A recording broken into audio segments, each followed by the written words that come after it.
안녕하세요. 소아청소년과 전문의 하종입니다. 전염병은 예방과 치료가 매우 중요합니다. 현재 미국의 경우 독감이 엄청나게 유행하고 있고 실제로 수많은 사람들이 독감으로 죽고 있습니다. 하지만 미국 방역 당국은 독감보다 우한폐렴을 더 심각하게 생각하고 있고 긴급 조치를 쏟아내고 있습니다. 오늘은 왜 미국이 이런 조치를 시행하는지 의학적인 배경을 설명드리면서 간략하게 말씀을 드리겠습니다. 우선 전염병은 예측 가능하고 통제가 가능한가, 그리고 얼마나 위험한가, 이게 전염병에서 제일 중요합니다. 이번에 미국에서 도는 독감은 수많은 사람들이 위험에 빠졌지만 예측 가능하고 통제 가능하고 끝이 보이고 위험하지만 미국 국민들이 받아들일 수 있는 선이기 때문에 통상적인 조치를 하면 됩니다. 하지만 독감이라도 과거 2009년 신종플루 때처럼 새로운 독감이 나올 경우는 이 독감에 대해서는 예측이 불가능하고 어느 선에서 통제가 될지 잘 모르고 새로운 독감이 발생하게 되면 사망률이 엄청나게 높을 수 있기 때문에 전 세계가 난리를 편 것입니다.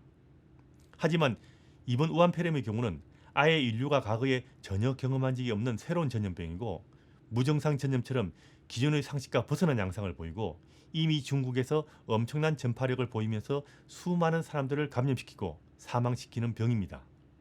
그렇기 때문에 우한폐렴은 현재 예측 불가능하고 수많은 사망자가 생기고 있기 때문에 위험한데, 사람과 사람 간의 전염이 되고 무증상 전염이 가능하다고 알려진 지금 미국은 이 우한폐렴을 자국의 방역체계상 통제 가능한 범위에 넣기 위해서 입국 금지라는 초강수를 둔 것입니다.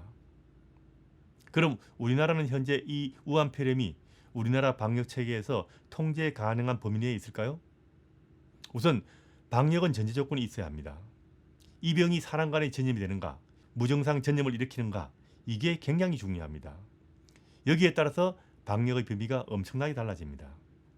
현재는 사람 간의 전염이 된다는 것은 이미 잘 알려져 있고요. 무증상 전염이 된다는 것도 알려지고 있습니다.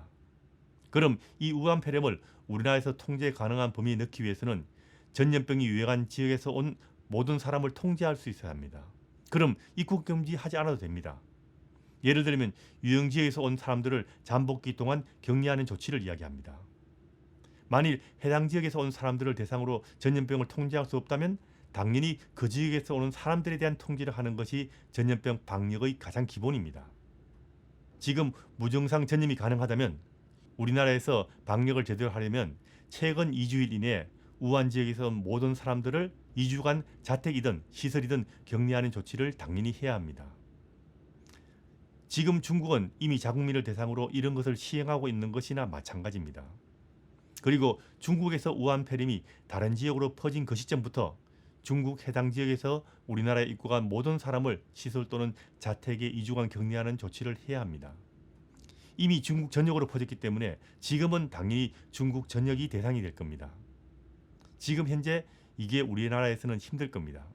그럼 그 대상자를 줄이는 일을 우선으로 해야 되는데, 그게 바로 중국에서 오는 우리 국민을 제외한 모든 사람을 입국 금지하는 겁니다. 이건 인종차별과 다릅니다. 중국 사람들 입국 금지가 아니고 미국 사람이든 프랑스 사람이든 우리나라가 책임져야 할 우리 국민이 아닌 모든 나라 사람들에게 공평하게 적용하는 2주 이내 중국에 체류한 모든 사람들에 대한 입국 금지입니다. 이거는 자국민 보호를 위해서 우리나라 정부가 당연히 해야 할 일이라고 저는 생각합니다. 이미 골든타임을 놓쳤을 가능성이 아주 크지만 지금이라도 방역 대상자를 한 명이라도 더 줄이기 위해서 한시라도 빨리 우리 국민을 보호하기 위한 이런 조치가 시행되기를 바랍니다.